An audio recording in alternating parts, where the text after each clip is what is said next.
마지막 날입니다. 우리 요한일서 5장 13절을 보시면은 너희에게 이 성경을 쓴 이유가 영생이 있음을 알게 하려 함이라 이렇게 말씀하고 있습니다. 그리고 이 말씀을 이미 첫 번째 요한일서 강의할 때 제가 이 말씀을 찾아서 의미를 말씀드렸습니다. 그리고 그 말씀을 지금 한 이후로 바로 우리 성경에 손꼽히는 난해구절이 등장하고 있습니다. 아마 성경에 5손가락 안에 들어갈 만한 굉장히 어려운 난해구절이 등장하고 있습니다. 그 난해구절이 뭡니까? 16절과 17절에 있습니다. 우리가 방금 읽은 것처럼 누구든지 형제가 사망에 이르지 아니하는 죄 범하는 것을 보거든 구하라는 겁니다. 그러니까 형제가 우리 이렇게 지금 같이 교회 안에 있는 공동체 중에 한 형제가 사망에 이르지 아니하는 죄를 범하는 것을 보면은 그를 위하여 중보기도 하라는 거죠. 쉽게 말해서 그 형제가 거짓말하거나 뭐 이렇게 해서 잘못된 죄를 범하면은 그 형제를 위해서 중보기도 하라는 겁니다. 언뜻 보면은 너무나 은혜스러운 말씀인데 우리가 조금만 이제 묵상하기 시작하면은 시험에 듭니다. 그럼 이 말이 어떻게 됩니까? 사망에 이르는 죄도 있다는 말이 아닌가? 사망에 이르지 아니하는 죄를 범하는 것을 보거든 이렇게 됐으니까 사망에 이르는 죄도 있지 않는가? 이런 생각이 듭니다. 사망에 이르는 죄가 뭔가? 수백 년 동안 수많은 주석가들이 수많은 이야기들을 이야기하였습니다. 어떤 사람은 살인죄라고 말을 하였습니다. 살인죄라고 하면 어떻게 되겠습니까? 여러분, 살인한 사람, 대표적으로 모세도 예수님을 믿고 만났습니다. 그러면은 이게 그것이 말이 안 되죠. 강간으로 생각해도 어떻습니까? 다윗도 바세바를 범했지만은 주님께 회개하며 돌아왔습니다. 수많은 주석가들을 괴롭힌 문제가 바로 여기에 사망에 이르는 죄는 그럼 도대체 뭔가? 무슨 죄가 도대체 사망에 이르러서 우리를 주님 앞으로 인도하지 아니하는가? 여러분, 끊임없이 사람들이 고민하고 고민하였습니다. 성경의 난죄 중에 난죄입니다. 저도 한때 이 말씀을 이해하려고 엄청나게 애를 쓰며 이 말씀에 해당되는 책만 계속 사읽었던 적이 있습니다. 근데 여러분, 어느 날 이 말씀을 연구하다가 이런 생각을 가지게 되었습니다. 이 요한일서 5장 마지막에 지금 이 말씀이 등장하고 있다는 것에서 제가 깨달음을 갖게 되었습니다. 여러분, 편지를 쓰는데 마지막에 엄청나게 난해한 이야기를 쓴 사람이 누가 있겠습니까? 여러분, 마지막에 이제 끝맺음을 하는 겁니다. 여러분, 그 말은 뭘 말하는 겁니까? 이 말씀이 우리가 볼 때 난해구절이지 2000년 전에 이 성경을 읽던 모든 사람들은 이 의미가 뭔지를 다 이해했다는 겁니다. 여러분, 이것이 정말 어렵고 난해한 구절이라면은 이 말씀에 대한 설명이 또 한 장 더 있었을 겁니다. 그렇지 않습니다. 이 말씀이 끝나고 나면 이제 성경이 편지가 마무리가 됩니다. 그렇게 볼 때 이 말씀은 결코 어렵지 않는 말씀이라는 생각에 이르게 되었습니다. 그것이 제가 이 말씀을 이해하는 하나의 키가 되었습니다. 여러분, 누가복음 12장 8절부터 10절을 한번 찾아보도록 하겠습니다. 신약성경 누가복음 12장 8절부터 10절을 찾아보도록 하겠습니다. 아마 누가복음 12장 8절부터 10절을 찾아보다가 우리 이번 주 수협에 오신 분들은 수협에 때 말씀 하셨는데 아마 이런 생각이 들 겁니다. 예, 저도 놀랐는데 제가 의도하고 한 게 아닙니다. 수요일날은 마가복음을 강의하고 있고 지금 주일에는 요한일서를 강의하고 있는데 어떻게 공교롭게도 이번 주에 똑같은 주제가 되었습니다. 저도 목회한 지 20년 되는 동안에 이런 일은 거의 본 적이 없습니다. 아마 하나님께서 우리가 사망에 이르는 죄에 대해서 저와 여러분에게 하시고 싶은 말씀이 있는 것 같습니다. 이 부분은 겹치는데 자, 우리 누가복음 12장 8절부터 10절을 한 목소리로 같이 읽도록 하겠습니다. 신약성경 115면에 있습니다. 같이 한 목소리로 읽겠습니다. 시작. 내가 또한 너희에게 말하노니 누구든지 사람 앞에서 나를 시인하면 인자도 하나님의 사자들 앞에서 그를 시인할 것이요 사람 앞에서 나를 부인하는 자는 하나님의 사자들 앞에서 부인을 당하리라. 누구든지 말로 인자를 고행하면 사하심을 받으려니와 성령을 모독하는 자는 사하심을 받지 못하리라. 아멘. 우리 사망에 이르는 죄가 바로 여기 성경에 말하는 성령을 모독하는 자 10절에 성령 해방죄를 이야기하는 겁니다. 우리가 흔히 이 난죄를 성령 해방죄는 무엇인가 이렇게 말을 합니다. 아마 여러분이 경건서적을 좀 사서 읽으신다면은 성령 해방죄에 대해서 이야기합니다. 성경에 이 유사한 구절이 여러 구절이 있습니다. 성령 해방죄, 성령을 모독하는 자, 사망에 이르는 자, 결코 용서함을 받을 수 없는 죄, 이렇게 또 어떤 성경은 표현하고 있습니다. 어떻게 말하든지 간에 성령 해방죄, 용서받을 수 없는 죄, 사망에 이르는 죄가 무엇을 말하는 것일까요? 수많은 주석들을 제가 보고 깨달은 것은 이 단어 하나만을 가지고 특정한 죄를 찾는 것은 실패할 수밖에 없습니다. 자, 방금 말을 했던 것처럼 살인, 강간, 도둑질이든 아니면은 수많은 사람을 죽이는 전쟁을 일으킨 전쟁범이든 어떤 특정한 죄를 찾는다면은 이 의미를 결코 이해할 수가 없습니다. 오히려 오늘 이 누가복음 12장 8절부터 10절을 찾았던 이유는 여기에 말씀의 문맥을 찾아보면은 의외로 단순하게 이 말씀의 의미를 알 수가 있습니다. 오늘 8절부터 10절을 보면은 성령을 모독하는 자는 누구를 말합니까? 바로 8절부터 9절에 있는 예수님을 부인하는 자를 말하는 겁니다. 성령을 모독하는 자를 이 누가복음 12장에서 예수님을 부인하는 자 외에 다르게 설명할 방법이 없습니다. 예수님을 거역하는 그 사람이 성령을 모독하는 자입니다. 예수님을 부인하는 자와 성령을 모독하는 자가 따로 있지가 않습니다. 그러므로 지금 이 말씀을 어떻게 말을 하고 있는 겁니까? 바로 예수님을 부인하는 자가 성령을 모독한다는 겁니다. 한마디로 말해서 누가 구원을 못 받고 누가 성령을 해방하여서 영원히 용서함을 받을 수가 없습니까? 예수님을 부인하는 사람입니다. 오늘 이 지금 말씀을 듣는 자가 바리새인들입니다. 그럼 바리새인들은 영원히 천국에 못 가는가? 예, 그렇지가 않습니다. 이 바리새인 중에도 대표적으로 사도 바울만 봐도 바리새인이었지만 예수님을 믿고 변화되었습니다. 그러면 이 말씀은 어떻게 이해해야 되는가? 일종의 경고로 말씀하고 있는 겁니다. 정말로 성령 예방죄를 지으면은 영원히 구원을 못 받는다, 그런 것이 아닙니다. 여러분, 이 말씀을 오해해서 예수님을 부인한 자는 구원을 받지만은 성령을 부인한 자는 영원히 구원을 못 받는다, 그렇게 말해서는 안 됩니다. 그렇게 말하면 어떻게 됩니까? 우리 십자가의 은혜를 부인하게 되는 겁니다. 십자가는 용서하지 못할 죄가 아무것도 없습니다. 그 어떠한 죄를 저지른 자도 하나님께 의지하면은, 주님을 믿으면은 용서를 받습니다.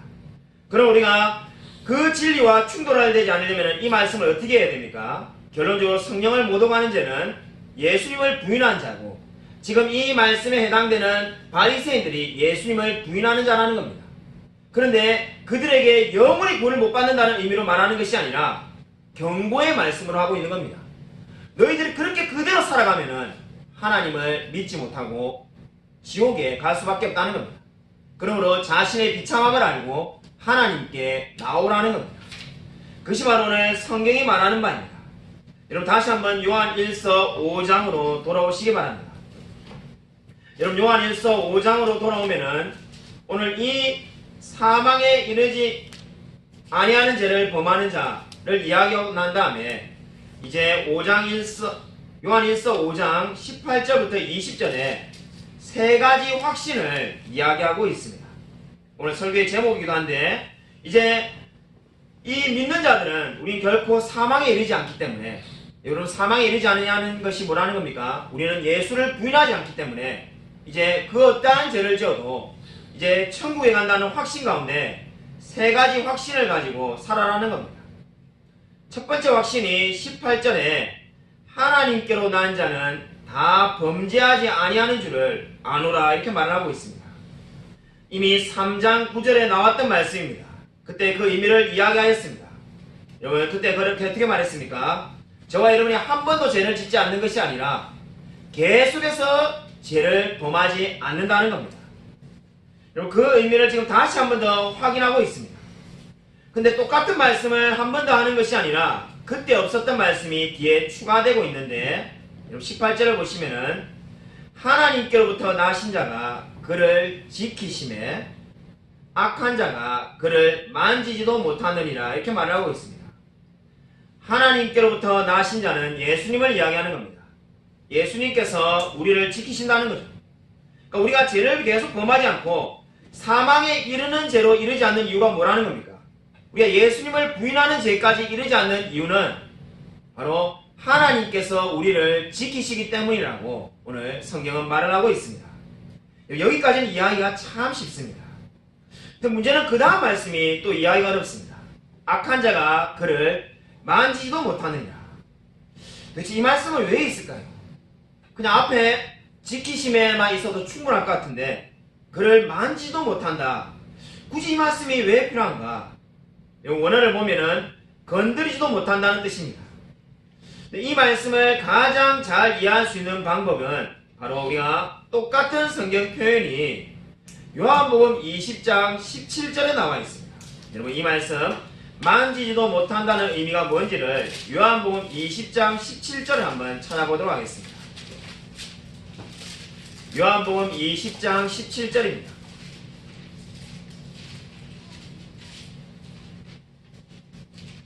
요한복음 20장 17절 신약성경 183면에 있습니다. 다 찾으신 줄 알고 같이 한 목소리 읽겠습니다. 시작. 예수께서 이르시되 나를 붙들지 말라. 내가 아직 아버지께로 올라가지 아니하였노라. 너는 내 형제들에게 가서 이르되 내가 네 아버지 곧 너희 아버지 내 하나님 곧 너희 하나님께로 올라간다 하리라 하시니. 여러분 이 성경 말씀을 보시면 예수님께서 나를 붙들지 말라 이렇게 말합니다.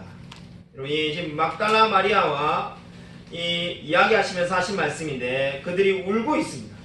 주님을 다시 만났습니다. 부활하신 주님을 다시 만났는데 그들이 마음 가운데 붙들고 싶은 마음이 있습니다. 이제 다시 부활한 주님이 우리와 늘 함께하면 좋겠구나 이런 마음에서 붙들고 싶습니다. 여기서 붙들지 말라는 말씀이 바로 요한 만지지 말라와 같은 원어의 의미입니다. 그러니까 만지지 말라는 것은 단순히 저와 여러분이 손을 대는 것이 아니라 어떻다는 겁니까? 붙든다는 겁니다. 여기서 붙들지 말라는 말의 의미가 무엇입니까? 주님이 지금 부활하셨고 하늘에 승천하셔야 되는데 그 길을 막는 겁니다. 그 말을 지금 예수님이 붙들지 말라고 말하는 겁니다. 나는 지금 하나님의 뜻대로 하늘에 승천하여서 이제 하나님 보좌 우편에 앉아 있어야 되는데 나의 길을 막지 말라는 의미가 붙들지 말라는 겁니다. 그렇기 때문에 이 성경이 지금 어떻게 말을 하고 있는 겁니까? 지금 단순히 붙들지 말라는 것은 손으로 갖다 대라 이 말이 아니라 갖다 대지 말라는 게 아니라 나의 길을 결코 막지 말라는 의미입니다. 그러므로 요한일서 5장 18절에 마귀가 만지지도 못한다는 말은 마귀가 결코 우리를 향하신 하나님의 뜻을 방해하거나 회방 놓을 수 없다는 의미를 가지고 있습니다.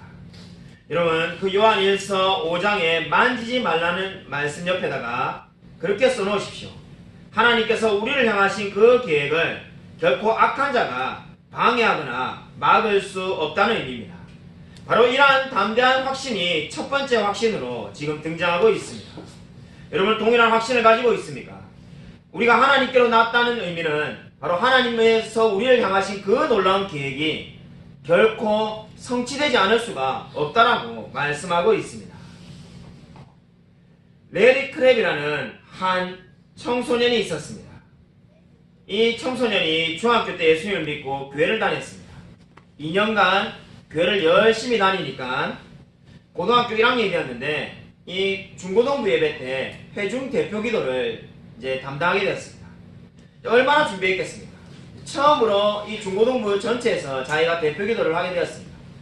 근데 좀 써서 그냥 그대로 읽으면 될 건데 보니까는 교회 오래 다닌 분들은 다 안 쓰고도 잘하죠. 그게 부러워가지고 집에서 열심히 써서 외워서 이제 대표 기도하기로 나왔습니다. 좀 이렇게 다 있는 것처럼 보이기 위해서 자기 딴에 잘하기 위해서 레리 크랩이 그렇게 했는데 막상 앞에 나와서 써보니까 아무 생각이 나지 않습니다.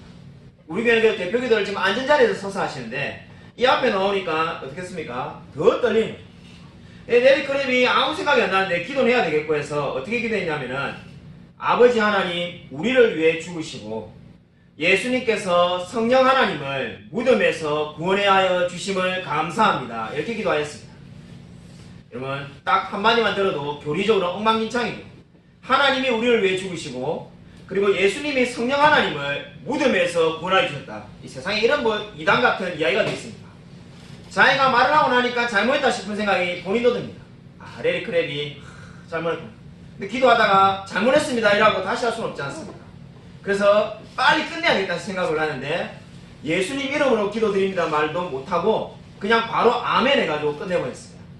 앉아있던 학생들이 킥킥거리고 웃고 앉아있으니까 이제 자기 자리에 들어와서 앉아있으니까 등에 식은땀이 흐릅니다. 그때 무슨 생각이 들냐면은 오늘부터 내 교회 안 나와야 되겠구나. 내가 다시는 교회 안 나오겠다. 아, 내가 이 무슨 망신인가. 내가 오늘부터 이제 예수 안 믿어야지.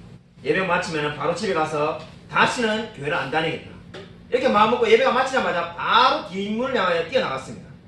뒤에 이제 서서 지켜보고 있던 주일학교 부장 우리 던존이라는 장로님이 갑자기 이 레리 크랩을 부릅니다. 부를 때 레리 크랩이 이래 생각합니다. 그래, 기도 엉망진창했다고 혼내려고 그러는 거야. 그래, 한 소리 듣고 이제 다시는 교회 오지 말자. 가니까는 장로님이 이 레리 크랩을 꼭 하면서 이렇게 말합니다. 레리 크랩아, 기도는 그렇게 하는 거야. 너처럼 마음으로 하는 거야. 무슨 말이 틀리든 아니면 때때로 우리가 잘못하든 그런 게 중요한 게 아니야. 마음으로 기도한 너가 최고의 기도를 한 거야. 하나님이 너의 마음을 받아주셨을 거야. 꼭 안아주면서 그렇게 장로님이 말씀하는데 레리 크랩이 웁니다.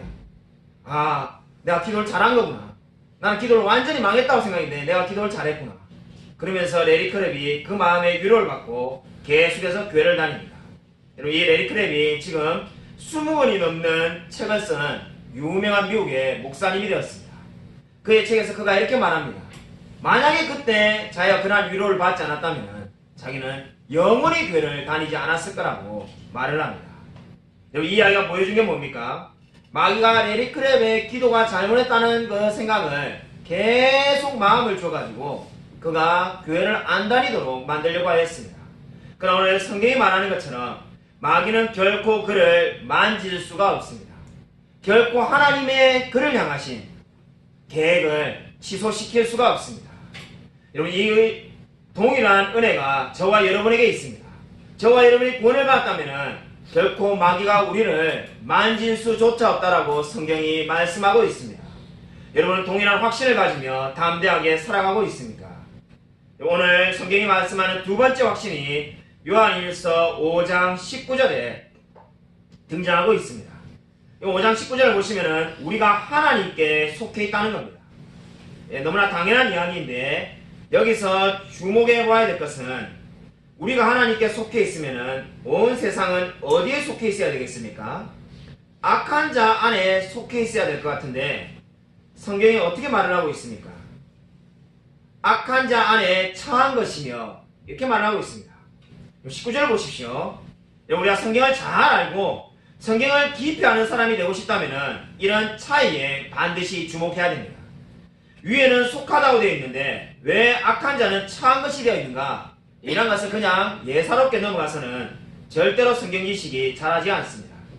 19절을 보시면 이 차이에 우리가 반드시 주목해야 됩니다. 우리는 하나님께 속해 있다는 겁니다. 바로 그것이 첫 번째 확신처럼 결코 마귀가 우리를 자기 편으로 데려갈 수 없다는 의미죠. 이미 첫 번째 확신에서 말한 겁니다. 근데 왜 세상은 처한 것이다 이렇게 말하고 있습니까? 그 이유는 이 세상도 악한 자의 것이 아니기 때문입니다. 우리가 세상을 살 때 오해할 수 있는 것이 우리는 하나님의 것이고 세상은 마귀의 것이라고 생각할 수가 있습니다. 그러나 그러한 이혼론은 잘못된 겁니다. 세상도 하나님의 것입니다. 그런데 단지 믿지 않는 영혼들이 지금 악한 자에게 미혹되어서 그렇게 지금 처한 상태에 놓여 있을 뿐이라는 겁니다. 다르게 말한다면 마귀의 꼬임에 넘어가서 이 세상의 주인이 마귀인 줄로 오해하고 살고 있을 뿐입니다. 그것을 바로 성경은 어떻게 표현하고 있습니까? 마귀에게 속한 것이 아니라 마귀에게 처한 것이라고 표현하고 있습니다. 여러분, 이 말씀을 잘 나타내는 성경의 위대한 예시가 있습니다. 성경은 성경으로 풀어야 되는데 욥기 1장 10절을 한번 찾아보시기 바랍니다. 이 두 번째 확신에 대한 가장 탁월한 예는 바로 욥기 1장 10절이 말하고 있습니다. 욥기에 보면은 이 놀라운 확신을 성경이 이렇게 담대하게 선언하고 있습니다. 여러분, 욥기 1장 10절입니다. 여러분, 구약성경 762면에 있습니다. 762면 욥기 1장 10절입니다. 욥기 1장 10절 다 찾으시려고 같이 한 목소리 읽겠습니다. 네, 시작. 주께서 그와 그의 집과 그의 모든 소유물을 울타리로 두르신 때문이 아니니까 주께서 그의 손으로 하는 바를 복되게 하사 그의 소유물이 땅에 넘치게 하셨음이니이다. 아멘. 욥기 1장을 보면은 천상에서 하나님과 사탄이 하는 대화를 기록해 놓고 있습니다. 성경에 이런 부분이 아무 데도 없습니다. 유일하게 하나님과 사탄이 대화하는 부분이 나타나는데, 우리가 읽은 1장 10절은 지금 사탄이 지금 하는 말입니다. 1장 9절부터 사탄이 하는 말인데, 왜 사탄이 이 말을 합니까? 1장 8절에 하나님이 사탄 앞에서 욥의 경건함을 자랑합니다. 그러자 사탄이 바로 반발합니다. 그 사람이 경건한 이유가 뭐라는 겁니까? 주님께서 그와 그의 집과 그의 모든 소유를 울타리로 두르고 있기 때문에 지금 경건하고 있다는 겁니다. 그러니까 이 사람이 그냥 경건한 게 아니라 하나님이 울타리로 그 인생을 다 보호하고 있으니까 지금 경건한 게 아닙니까? 이렇게 되들고 있습니다. 여러분, 근데 여기서 우리가 주목해봐야 할 게 뭡니까? 사탄도 그것을 인정하고 있습니다.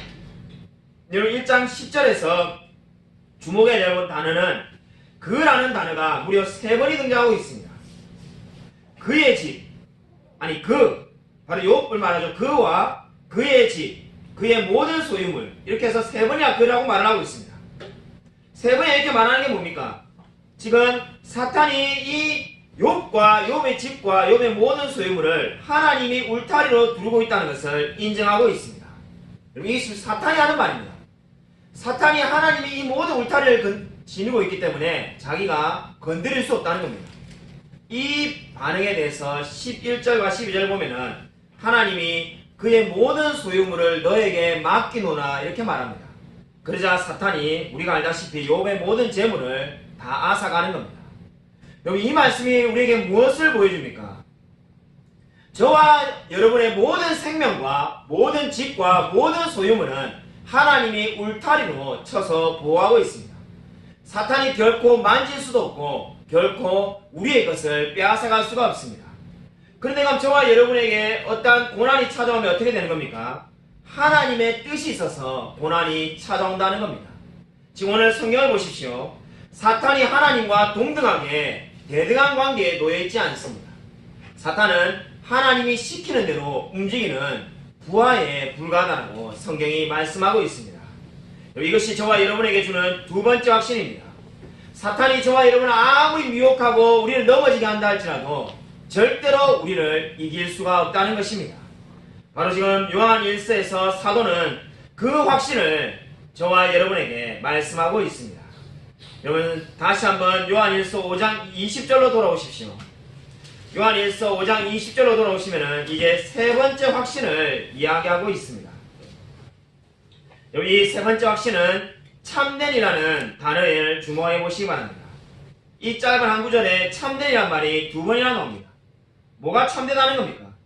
우리가 참된 자, 바로 하나님을 알고 있고 또 참된 자, 그의 아들 예수 그리스도를 알고 있다는 겁니다.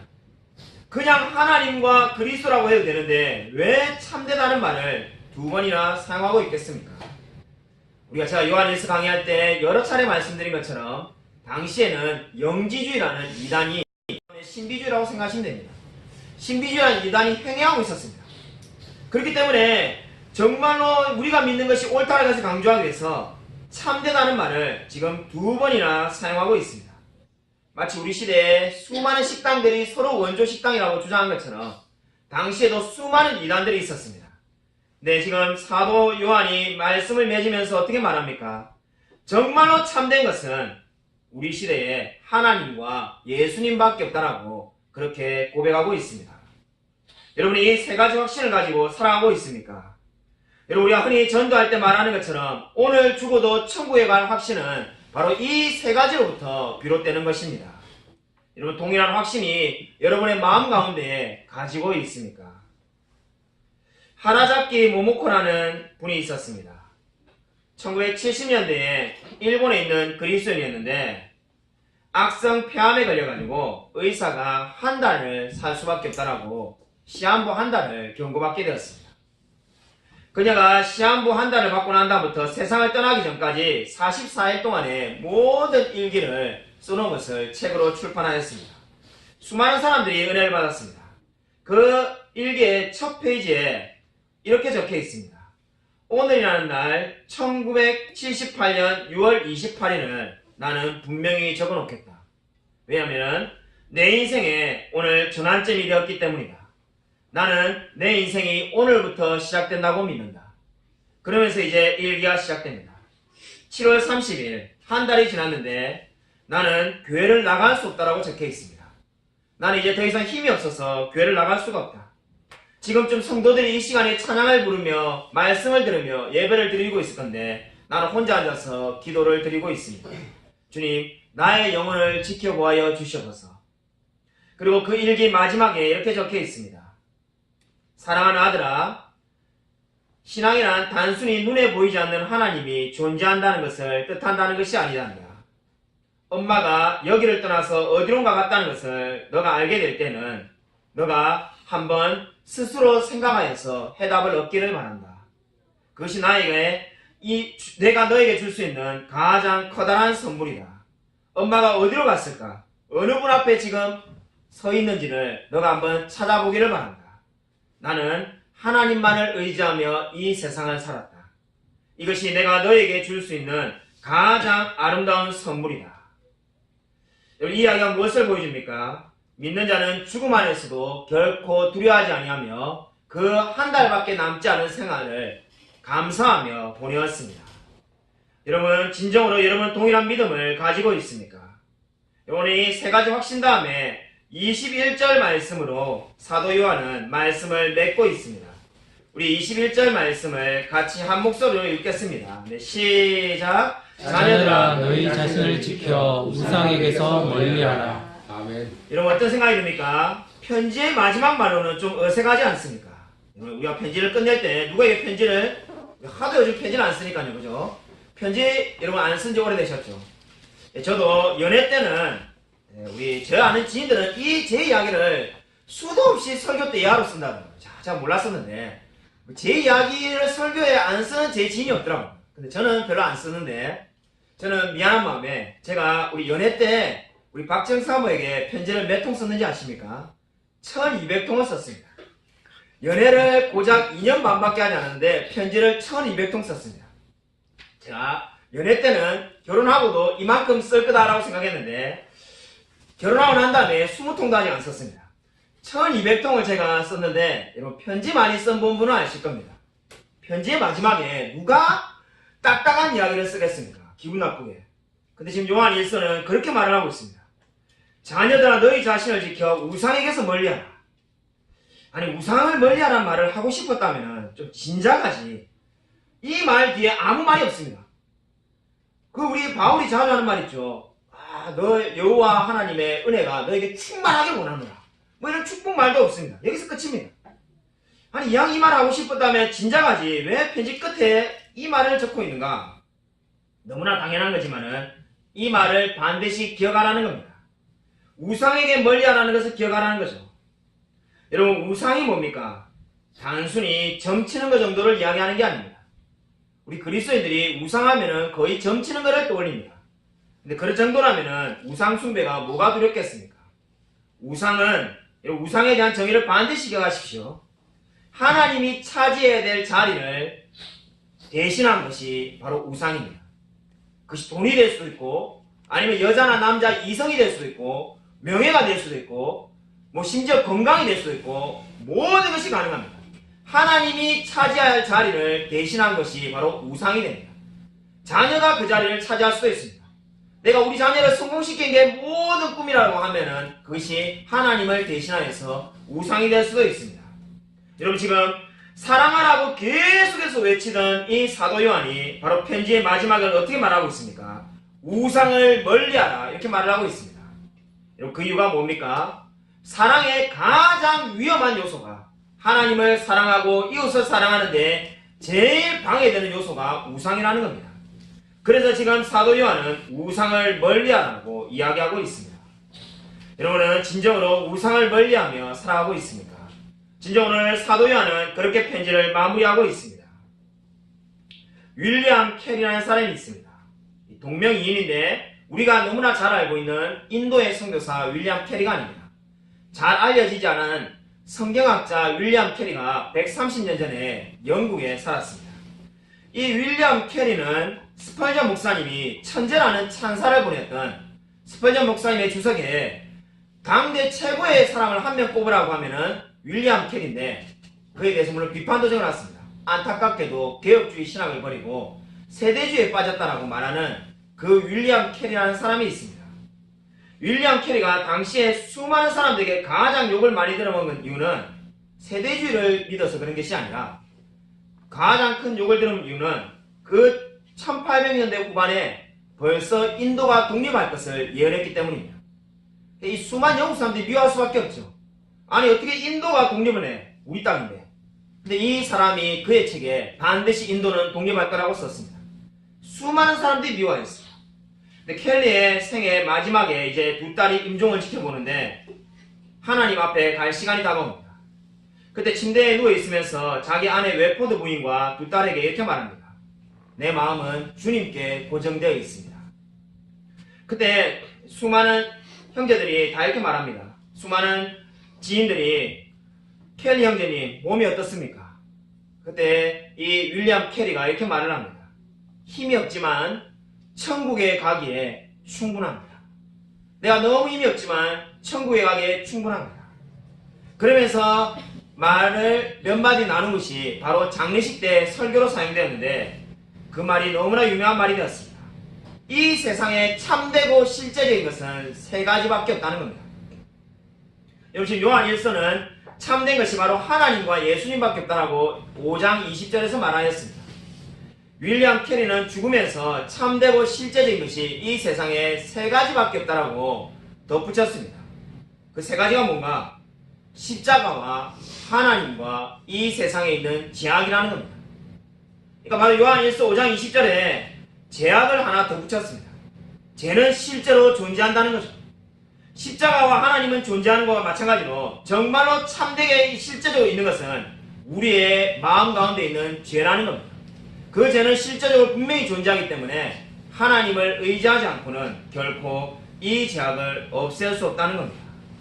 여러분, 이 윌리엄 캐리의 고백에 동의하십니까? 요즘 수요일 예배 때마다 제가 마가복음을 강의하고 있습니다. 사복음서 얼마나 잘 안다고 생각인지 모릅니다. 요즘 제가 사복음서를 읽으면서 드는 생각은 내가 정말 성경을 잘 모르고 있었구나 하는 생각을 가지고 있습니다. 제가 사복음서를 요즘 다시 읽고 있는데 다시 읽으면서 제가 생각하는 가장 은혜로운 구절을 한 구절 찾게 되었습니다. 여러분, 제가 정한 가장 은혜로운 말씀을 한번 같이 살펴보고 오늘 말씀을 맺고자 합니다. 여러분, 마태복음 12장 20절입니다. 오늘 말씀의 주제인 구원의 확신과도 일치하는 구절입니다. 마태복음 12장 20절을 저는 사복음서 중에 가장 은혜로운 말씀이라고 생각합니다. 마태복음 12장 20절 한번 찾아보시기 바랍니다. 신약성경 19면에 있습니다. 마태복음 12장 20절 우리 같이 다 찾으시려고 한 목소리 읽겠습니다. 네, 시작. 상한 갈대를 꺾지 아니하며 꺼져가는 심지를 끄지 아니하기를 심판하여 이를 때까지 하리니. 아멘. 여러분, 어떻게 성경이 말씀하고 있습니까? 여러분, 이 말씀은 우리가 너무나 잘 아는 이사야 42장에 있는 말씀을 그대로 옮겨서 예수님이 말씀하는 겁니다. 여러분, 상한 갈대를 꺾지 아니하며 꺼져가는 심지를 끄지 않는다는 겁니다. 여러분, 꺼져가는 심지를 우리가 본 적이 있습니까? 다들 보셨죠? 여러분, 우리가 성냥을 피우다 보면 꺼질 때 어떻습니까? 과연 저게 불이 있을까 의구심이 나는 상태가 있습니다.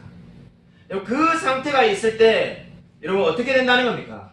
바로 그 꺼져가는 심지가 저와 여러분이라고 지금 성경은 말을 하고 있습니다. 저와 여러분이 신앙이 없다라고 생각하며 우리가 이 세상에 대해서 넘어진다고 생각할 때 바로 꺼져가는 심지처럼 그런 생각을 가질 수가 있습니다. 아, 나는 정말로 영생이 없는가? 나는 이제 정말로 구원받지 못했는가? 그런 생각이 들 때가 있을 겁니다. 그때 어떻게 된다는 겁니까? 꺼져가는 심지, 정말 저게 불이 있을까 의심스러울 정도로 상태가 없는 그 상태 때 하나님이 어떻게 하신다는 겁니까? 거기에 부채질을 해서 다시 불꽃이 일게 만드시는 분이 하나님이시라고 말씀하고 있습니다. 꺼져가는 심지를 결코 끄지 않는 분이 하나님이시라는 겁니다. 마찬가지로 저와 여러분이 아주 조그만한 생명을 가지고 있을 수가 있습니다. 그러나 하나님은 결코 그 심지를 끄지 아니하시는 분입니다. 상한 갈대를 꺾지 아니하시며 꺼져가는 심지를 꺾지 아니하시는 분이 바로 하나님이십니다. 여러분이 바로 이 하나님을 믿고 있습니다. 여러분, 바로 이것이 구원의 확신을 나타내는 말씀입니다. 여러분, 신앙이 연약해지며 흔들릴 때가 있을 겁니다. 그때마다 여러분 이 말씀을 붙드십시오. 내가 너무나 믿음이 약하고 연약하다는 생각이 들 때마다 여러분 이 말씀을 붙드십시오. 하나님은 결코 상한 갈대를 꺾지 아니하시며 꺼져가는 심지를 끄지 아니하시는 하나님이십니다. 여러분, 이 동일한 하나님께서 저와 여러분을 붙들고 계십니다. 아무쪼록